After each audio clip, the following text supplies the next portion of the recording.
많은 연구를 하시는 훌륭한 분들이 있습니다.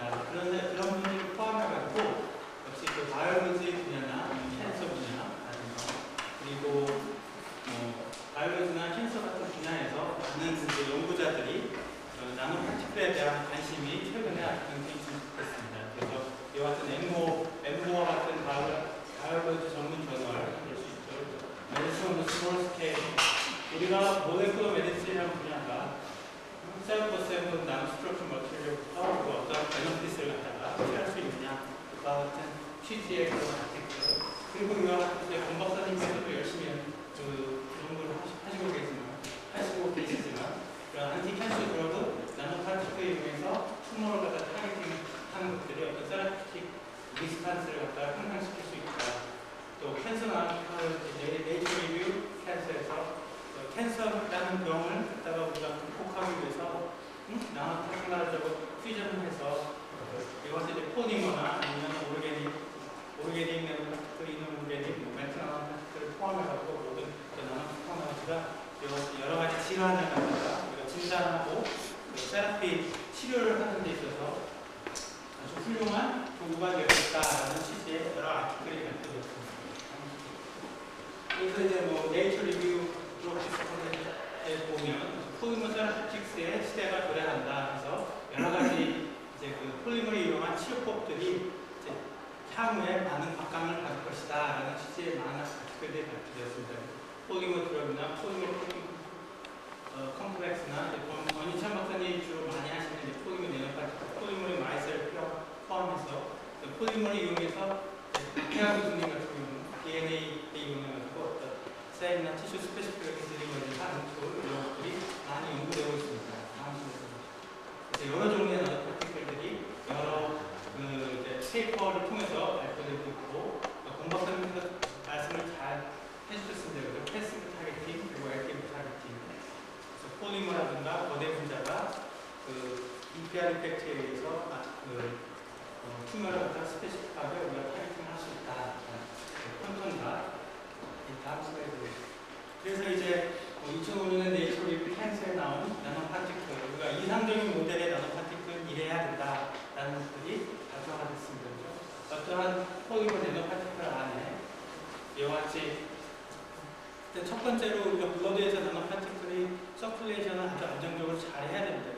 그래서 블러드에서 수계에서 플로이드 스터빌리티가 높아야 되기 때문에 이와 같이 폴리에틸렌 글라이콜과 같은 침수성 공자로 표면을 이렇게 분리를 하고 그 다음에 이전 발표하신 분들에서 많이 나왔던 거죠. 어떤 타겟팅 모이티를 달고 어떤 캔서 셀하고 어떤 특정 캔서 셀하고 스페시픽하게 인터랙션을 할 수 있는 타겟팅 모이티를 달고 그 안에다가는 드롭 A, 드롭 B라고 해서 상승 효과를 낼 수 있는 그러한 멀티 드롭을 갖다 로딩을 하고 그 다음에 캔서나 튜머가 어떠한 세라피틱 리스판스를 갖다 우리가 영상화할 수 있는 그러한 이미징 프로브들 안에 따라서 이와 같이 우리가 아이오리 인젝션을 하게 되면 김박사님 말씀하셨던 것처럼 EPR 이펙트에서 튜머 커넥티비티가 좋아지고 그래서 튜머 티슈 안으로 들어가게 되고 그 다음에 이와 리간드하고 리셉터하고 인터랙션을 통해서 캔서 셀과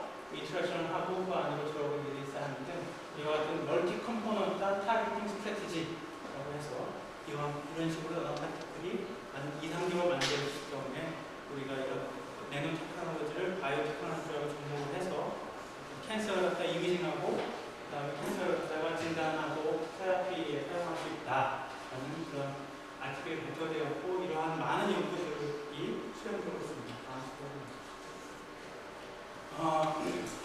우리가 지금 이 세션인데 드러그 딜리버리 시스템이라는 세션인데요. DDS에서 가장 우리가 중요하게 요구하는 것들이 예전에는 이제 컨트롤 릴리스 측면이었습니다. 그래서 블러드 혈중에 어느 정도의 이상의 약물의 농도를 지속적으로 유지시켜주는 부분하고 또 하나는 타겟 드러그 딜리버리입니다. 그래서 역시 드러그 딜리버리에서 우리가 어떤 셀이나 어떤 티슈나 어떤 질환에 특징적으로 약물을 전달할 수만 있다면 그러면 그 드러그 딜리버리의 거의 목표가 거의 90% 이상 달성되는 것입니다. 그래서 그래서 이런 그 바이러스나 웅콜로즈나 질환이나 아니면 그 생물학을 요구하시는 많은 분들도 역시 그 이런 타겟 드러글리버리에 가장 관심이 많고, 그 다음에 모lecular medicine에서 그 나노 테크놀로지가 가장 큰 도움을 할 수 있는 부분이 타겟 드러글리버리다. 어떤 세포나 질병이나 아니면 조직의 특징적으로 스페시픽하게 전달하는 타겟 드러글리버리다 라고 했습니다. 그러나 우리 이제 고원찬 박사님, 박태환 박사님 좋은 이제 훌륭한 연구 결과들이 많이 발표되고 있지만, 실제로 타겟 드러글리버리는 여기서 보면 나트리비라고 있습니다. 어떤 우리가 드러그를 갖다가 특징적인 세포나 아니면 질환에 전달한다는 것은 굉장히 아주 어려운 테크놀로지입니다. 그래서 보면 실제로 이제 아주 스페시픽한 모노클로널 안티바디 같은 경우도 실제로 우리가 라디오 레벨링을 해서 그 아이비가 인젝션을 해봤더니 아이디어한 케이스인데도 0.00에서 0.01% 정도밖에 타겟에 도달하지 못한다. 실제로 타겟 드러글리버리의 중요성 그리고 어려움들이 여러 그 아티클에서 발표되고 있습니다. 실제로 이제 제가 지금부터 말씀드릴 내용은 그 여러 많은 연구자들이 내노 파티클을 가지고 투머를 타겟팅 리서치를 굉장히 많이 하십니다. 이러한 내노 파티클을 가지고 투머 타겟팅을 하는 누군가는 권 박사님께서 말씀하셨던 것처럼 EPR 임팩트가 있고 액티브 타겟팅 그런 것들이 있는데, 실제로 우리가 내노 파티클을 가지고 투머 타겟팅을 했을 때 어떠한 팩터들이 중요한 그 타겟팅 인피션시를 좌우하는 중요한 팩터들이며, 그리고 어떻게 우리가 나노 파티클을 디자인해야지 정말로 그 타겟팅 인피션시가 높은 그러한 나노 파티클을 제조할 수 있는지를 여러 가지 측면에서 일단 접근해 보았습니다. 그래서 패시브 타겟팅, 인핸스 퍼메이블 테이션 이펙트, 패시브 타겟팅이나 그 다음에 액티브 타겟팅 부분, 그리고 어떠한 파티클 사이즈가 우리가 투머 타겟팅을 하는 데 있어서 파티클 사이즈 디펜스가 있는지, 그리고 콜로이드 수터빌리티, 많은 경우에 예를 들면 블로크 폴리머 마이셀, 저희들이 직접적으로 실험을 해보면 블로크 폴리머 마이셀 같은 경우는 블러드에서 나는 그 마이셀 스트럭처를 유지하면서 나노 스트럭처를 유지하면서 머무는 시간이 굉장히 짧습니다.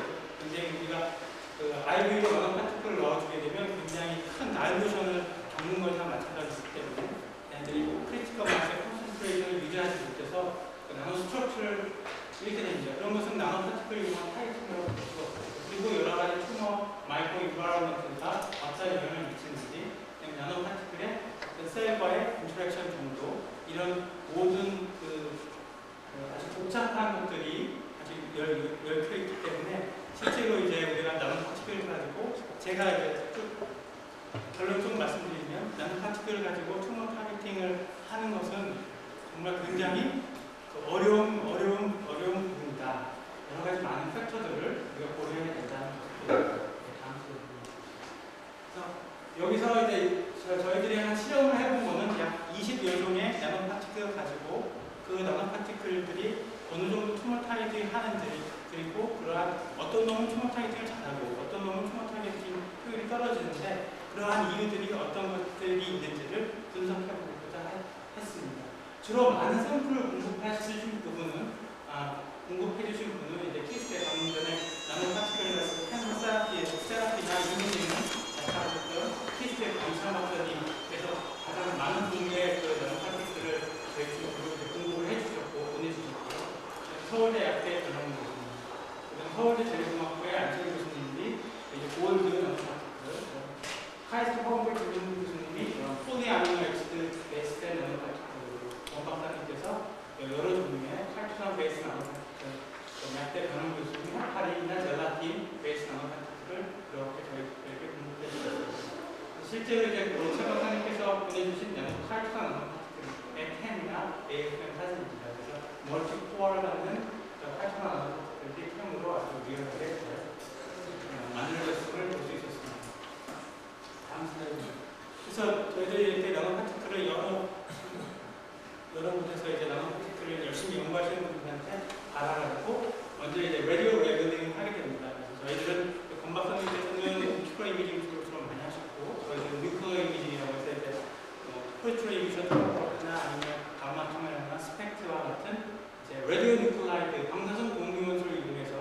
실제로 이제 병원에서 여러분들이 캔서를 진단할 때, 영상으로 진단할 때 가장 많이 사용하는 스펙트나 아니면 페트 같은 것을 사용되는 라디오 뉴클라이드의 이름이었고, 나노 파티클 갖다가 라디오 아이소토프로 라디오 레그닝을 하게 됩니다.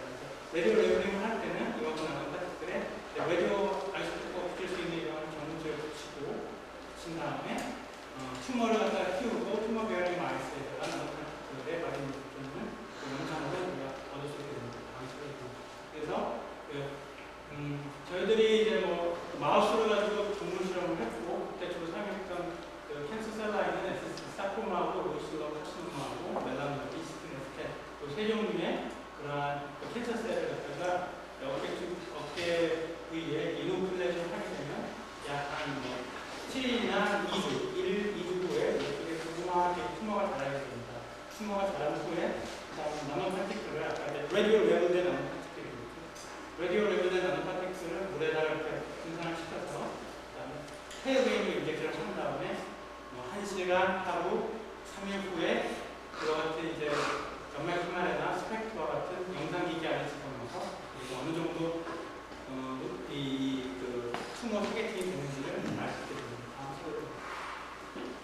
그렇게 되면 이제 이게 뭐 이렇게 바탕이 이제 하얀색이 될 수도 있고 검은색이 될 수도 있습니다. 이렇게 보면 그것이 G가 되겠고요. 처음에 우리가 튜머가 있는 위치입니다. 튜머가 있는 위치고, 그 다음에 요 실험을 할 때는 이제 튜머 캔서 셀을 시간에 따라서 다르게, 시간에 다르게 이노플레이션해서 어떤 놈은 튜머를 좀 크게, 어떤 놈은 작게 튜머 보듬이 나와있고, 그렇게 되면 나노 파티클이 이렇게 돌면서 아까 김박사님 말씀하신 것처럼 인파리 팩터에 의해서 캔서 튜머 티슈 안으로 들어가게 되고, 그때 이제 거기서 영상을 보여주기 때문에 이와 같이 하게 됩니다. 물론 여러분들이 이해해 줄 부분은 나노 파티클을 이용해서 튜머 타겟팅을 한다고 해서 절대 튜머나 이렇게 가게 만들 수는 없습니다. 실제로 우리가 드럼을 갖다가 맞거나 먹게 되면 캔서 셀을 만나서 작용하는 그런 캔서 드럭의 확률은 굉장히 낮을까 않고 헤드 투 핏으로 전체 몸으로 퍼지기 때문에 역시 나노 파티클에서도 마찬가지로, 근데 이 정도 되는 것은 굉장히 튜머 타겟팅 이피션시가 높은 거라고 생각할 수가 있습니다. 그래서 아까 말씀드린 것처럼 카이토산 나노 파티클, 카이토산도 하이드로포빅 코어가 그로프플릭 엑시드냐 아니면 리소플릭 엑시드냐, 헤파린이나 제라틴도 마찬가지고, 헤파린의 하이드로포빅 코어가 하이드로포빅 독소로 항암제로 하이드로포빅 코어가 구성, 하이드로포빅 소수성 항암제로 하이드로포빅 코어가 구성된 나노 파티클을 시작해서 아미노액시드 베이스 말셀 이런 것들을 이제 쭉 하면 그 중에서 대표적으로 그런 것들을 우리가 나눠보면 한 3 그룹 정도로 저희들이 나눌 수 있습니다. 물론 이제 독소를 하는 거는 이제 하이드로포빅 항암제가 하이드로포빅 코어로 돼서 이것은 젤라틴 나노 파티클이고, 거기에 PEG를 넣어서 우리가 PEG를 표면제질을 해서 블러드에 서큘레이션을 잘할 수 있게 하는 것들. 그다음에 이거는 KSK 공방님께서 크레밍으로 좋은 결과를 냈던 카이토산, 글라이코 카이토산 베이스 나노 파티클입니다. 그러한 그룹들을 이렇게 쭉 나눠서 보면 첫 번째와 같은 것을 보면 굉장히 블러드에 서큘레이션을 굉장히 잘하는 보면 오랫동안 3일이 됐어도 여전히 블러드에서 서큘레이션 하는 나노 파티클들이 많고, 그 다음에 이 부분이 이제 튜머입니다. 물론 이제 이 부분이 튜머인데, 튜머가 이제 이거는 좌우 대칭으로 돼서 나오기 때문에 여기서 보이는 것들이 튜머입니다. 한 3일 지났더니 점점 튜머에 쌓이는 율도 높아지고, 블러드에서 일단 생체 내에서 오랫동안 서큘레이션 하면서 시간에 따라서 튜머의 조절이 좀 되는, 튜머에 축적되는 그러한 나노 파티클, 이런 나노 파티클 이렇게 만들면 우리가 사이토나이딘 쪽으로 굉장히 성공률이 높다라고 생각할 수가 있겠죠. 실질적으로 3일 후에 우리가 쥐를 갖다가 죽여서 각 기관을 떼어내서 바이옵시를 해서 각 기관에 어느 정도 분포하는지를 보게 되면 여기 스플린이나 키드니, 리버 이런 쪽으로 많습니다. 여러분들이 이런 쪽에 많은 강한 레디오 액티비티가 있는 곳이라고 보면 튜머가 여기 같이 블러드에 비해서 굉장히 많다고 하는 이러한 나노 파티클이 굉장히 튜머 타겟팅 이피션시가 굉장히 높고, 이러한 나노 나노 파티클을 이용해서 세라피를 했을 경우 성공 가능성이 높다는 것을 알 수가 있고, 어떤 다른 나노 파티클 같은 경우 분류가 어떤 것들은 잘 되고 어떤 것은 안 되고 하는 어떤 종류의 나노 파티클 같은 경우 이제 두 번째 거 보면 한 하루 후에 이미 체내에 남아있는 그런 나노 파티클이 거의 없습니다. 보면은 첫날에 거의 나노 파티클이 체내에 거의 없음을 알 수 있고, 따라서 튜머 타겟 이피션시도 굉장히 낮음을 알 수가 있고, 어떠한 나노 파티클 같은 경우는 블러드에서 그래도 꽤 오랫동안 서큘레이션을 하는데 실제로 튜머에서 타겟팅이 거의 잘 안 되는 그러한 나노 파티클도 있었습니다. 예, 다음 슬라이드 보시죠. 그래서 저희들이 파티클 사이즈에 따라서 150나노, 300나노, 470나노 파티클 사이즈에 따라서 어떠한 튜머 타겟팅 이피션시가 나는지, 그 다음에 튜머 종류별로 하면 확실히 사이즈에 대한 디펜던트가 있습니다. 150, 330, 470에서는 150이 좀 더 튜머 타겟팅 이피션시가 좋았고, 종류별로는 SC7 같은 경우에 사코마나 SC7 같은 경우 튜머 타겟팅 이피션시가 좋았고, 실제로 이제 그런 이네스 판별 같은 유텐션 이펙트에 의해서 튜머 타겟팅이 되는지를 보는 겁니다. 그 튜머 블러드 베슬, 튜머에 있는 혈관을 이런 블루로 스테이닝을 하고 보면 그 그린으로 레디오 레벨, 그린으로 레벨, 플로레센스로 레디오 레벨인 나노 파티클 같은 경우가 그린이 나노 파티클이라고 보면 되는데 혈관 주변에 아주 도미넌트하게 이렇게 분포하는 걸 봐서 이네스 판별 같은 유텐션 이펙트에 의해서 그리고 혈관에 있는 틈으로 이렇게 나노 파티클 티슈로 들어간다는 걸 알 수가 있고요. 그 다음에 그 튜머 마이크로 인바이트먼트 중에서 우리가 중요한 엔지오제니스 있어요. 그래서 결론을 말씀드리면 다음 슬라이드 보시죠. 엔지오제니스 팩터들이 있습니다. 이런 헤파리네이즈나 VEGF나 MMP와 같은 것들은 그 엔지오제니스를 활발하게 일으키는 그런 액티베이터들입니다. 그런 엔지오제니스 액티베이터들이 굉장히 많이 발현되는 F7에서 우리가 튜머 타겟팅 효율이 굉장히 높았다라는 것들은 이와 같이 혈관의 형성이라든가 혈관의 공급이라든가 그런 것들과 확실히 그 나노 파티클의 튜머 타겟팅이 굉장히 많은 연관을 갖고 있다는 걸 보여주고 있어요. 그 다음에 템으로 보게 되면 이와 같이 이거 이제 블러드 베슬이고요. 블러드 베슬에 나오자마자 그리고 1시간째 이미 이제 캔서셀 안에 들어가 있는 그런 나노 파티클을 발견할 수 있었고, 또 많은 나노 파티클들이 튜머 티슈에 어떤 셀과 셀 사이에 어떤 인터셀러 스페이스 같은 것들에 분포되어 있었고, 3일 후에는 다음 슬라이드 3일 후에는 이제 많은 나노 파티클들이 캔서셀 안에 축적이 되어 있는 그런 것들을 이와 같이 템으로 확인할 수 있었습니다. 다음 슬라이드. 그리고 우리가 여러 가지 팩터들 중에서 그 셀룰러 업테이크죠. 그러니까 우리가 액티브 라이간드에 의한 리셉터 라이간드의 인터랙션을 포함해서 어떤 그 셀들이 우리가 튜머 티슈 타겟팅을 하는데 그 이후에 어떤 캔서 셀과 인터랙션을 통해서 튜머가 캔서 셀이 잘 이제 그 나노 파티클을 업테이크 했을 경우에 저와 같은 좋은 그 튜머 타겟팅 이피션시 그리고 세라피에 적용 가능한 나노 파티클이 될 수 있다는 걸 보여주고 있고요. 네, 다음 슬라이드. 그 이외에도 이제 골드 나노 파티클이나 다음 슬라이드, 포지티브나 포지티브, 플레이트를 보시고 다음 슬라이드. 그 다음에 이제 표면 마이너스 차지 이런 것들이 현재 연구 중입니다. 그래서 결국은 다음 슬라이드 보시죠. 플레이트를 이용한 다음 슬라이드. 그 다음에 이거 엔하스틱 히스트리라면서 이제 이거 하이드로포빅 코어를 갖다에 그 나노 파티클의 플루이드 스테빌리티를 보는 것입니다. 그래서 예를 들어서 하이드로포빅 코어를 갖다가 양이 적은 놈들 같은 경우는 블러드에서 서큘레이션 하면서 이 놈들이 나노 스트럭처가 해체돼가지고 이와 같이 빠지가 되고 우리가 나노 파티클을 플루이드를 상태로 블러드에서 아주 안정적으로 만들었을 경우에 오랫동안 서큘레이션 하면서 튜머 플루이드 높다라는 것을 알 수가 있고요. 그래서 이제 나름대로 정리를 해봤습니다. 파티클 사이즈가 어떤 이펙트가 있고 콜로이드 스테빌리티가 있는 팩터이다. 우리가 여러 블루클리어 마이셀을 만든 것 간에 셀프 어셈블드 나노 스트럭처를 만든 것 간에 그놈들이 우리가 블러드를 찔러 넣게 되면 여러 가지 프로틴들하고 인터랙션을 할 수도 있고, 그 다음에 심한 다이루션을 받기도 하고 합니다. 그래서 아까 같은 나노 바이오 테크놀로지를 이용해서 튜머 타겟팅을 하는데 실제로 이런 검증을 해봐야 되는 부분은 우리가 나노 파티클 가지고 아이를 찔렀을 때 그런 나노 파티클들이 블러드 내에서 실제로 나노 스트럭처를 잘 유지해야 되고, 그 다음에 프로틴이라든가 이런 것들과의 인터랙션을 막고 설팩턴트와의 인터랙션을 막는 그런 안정적인 그 플러드 스테빌리티를